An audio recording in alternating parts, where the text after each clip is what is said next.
Good morning, dolls, and welcome to Little Gretchen's Workshop. So today I had a few food items that were given to me as a gift, and I really liked them a lot, but I thought they could use a little enhancement. And sometimes enhancing doesn't mean a total remake.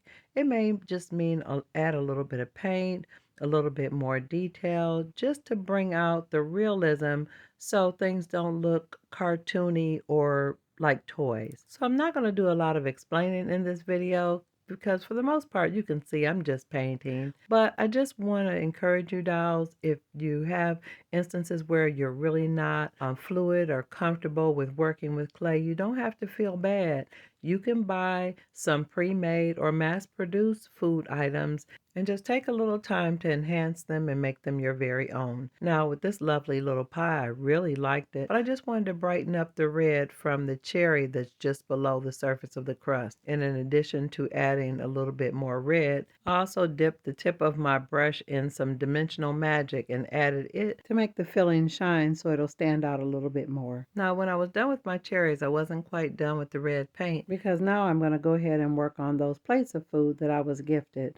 And although they were lovely plates that were filled with food, now the shapes of most of the food was pretty clear, but the paint job was not complete. And I just wanted to add a little additional paint to them to make the toast look as though it had actually been cooked and to make the color go all the way down to the base of the plate. And from this angle you can see the incomplete colors on some of the food. And many times you see this with mass-produced foods or any types of miniatures. Sometime in the haste to make things quickly, they don't do a complete job on the paint job and even sometimes the shaping. So it's nothing wrong with enhancing it, and in my case, I'm just going to Gretchen it up a little bit. So I took each plate one by one and focused on what was missing and added what I thought it needed. And keep in mind, there is no right or wrong way to do this. It's all up to your personal preference or what would be most appealing to your dolls. After I was done working with the red, I went on to use green paint to add to the items that appeared to be foods that were green.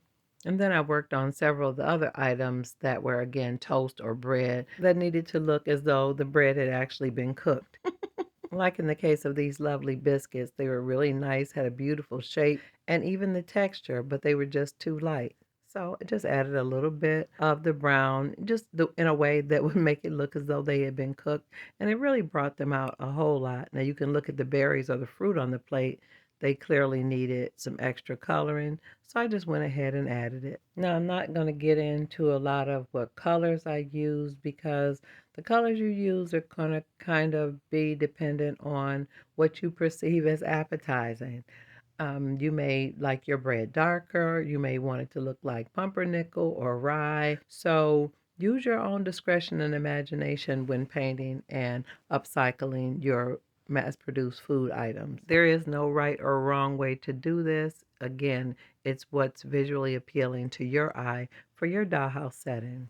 And here I'm just going to let the video play so you can see that I had several different plates with different food on them, and I did different little things. A lot of it was very similar, but depending on what food or what the food looked like to me on the plate, that kind of guided me as to what colors I would use and what I needed to do to enhance them. And in the end, with a little bit of time and a little additional paint, I think they look a lot better and more appetizing. Now, in addition to having the individual serving or food plates, I did have a little platter that appeared to have a large piece of meat on it that was prepared to be served. And it had a decent shaped piece of meat on it, but the color was a little bland and pale, so I added a little bit more caramel to make it look as though it had been cooked a little bit longer. And while that was drying, I went on to work on what looked like a stir-fry dish. And I guess I've never seen a stir-fry dish with meatballs or round meat in it. So if anybody knows what they were trying to make, please tell me in the comments. But I just went on to darken the meat a little bit, but I felt like it needed some additional ingredients. So I pulled out my stash of extras and remnants. And I shook a lot of pieces out, just trying to find pieces with colors and shapes that I thought would complement the little dish. Here are a few scrap bacon attempts. And after I pulled out some of the pieces that I had made with polymer clay, I also pulled out some mass-produced fruit slices in colorful shapes. And after I shook everything out, I realized some of those tiny pieces of fruit and slices would be helpful to enhance some of the food on the plates as well. So after I realized how many lovely little fruit slices I had, I started to add the strawberries to some of the plates that had the red on them to enhance and give a little bit more detail to those plates. Fresh strawberries and blueberries next to hot buttery biscuits looked like a good deal to me. Then on the plates that had orange on them, I started to add little orange slices on top of that, again to give it more depth and detail. So while I was still pondering what to do with the stir fry, I took this little pie that one of my precious dolls had sent me with a wonderful button that looked like meringue in it, and she glued it inside a bottle cap. I thought it was such a lovely idea, but I always wanted to fill it in and make it look a little bit more complete. So I've got these wonderful beads, and I think they're going to work out really well to look like berries around the meringue. So, dolls, please don't ask me what type of pie this is because I don't know, but I believe it could hold its own among the other desserts on the food table with a little enhancement. So I thought the center of the little button meringue could use a little bit of extra, so I pulled out some of those same orange slices that I used on some of the food plates, and I arranged them kind of in a cute little way in the middle of the meringue, and I thought that looked cute.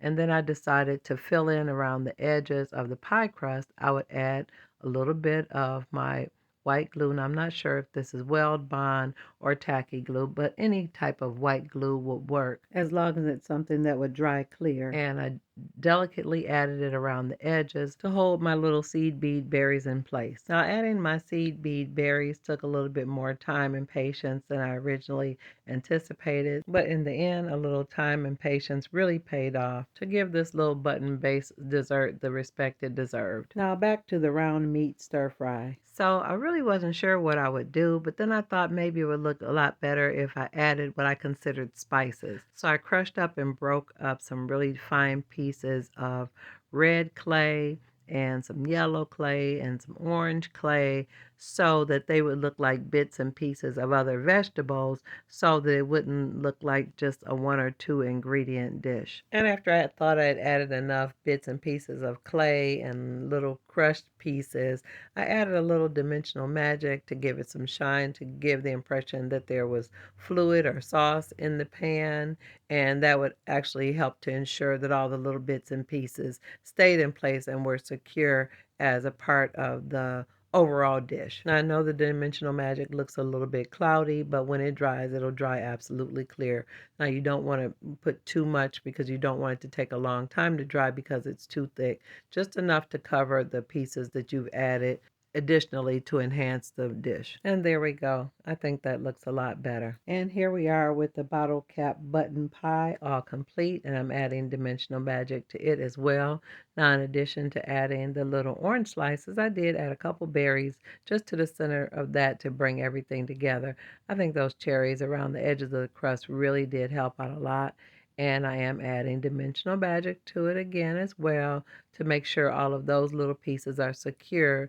In addition to the glue that's under them, this will just give them a little extra shine. They may not have really needed it because they were shiny beads anyway, but just to make sure everything stayed in place. I was so excited to share this video with you dolls. I can't sit very long without my foot elevated, but I just wanted to share something that I thought might be helpful. And if you enjoyed what I shared in this video today, let me know in the comments. And I'm looking forward to seeing you soon, next time on Little Gretchen's Workshop. Bye-bye now, dolls.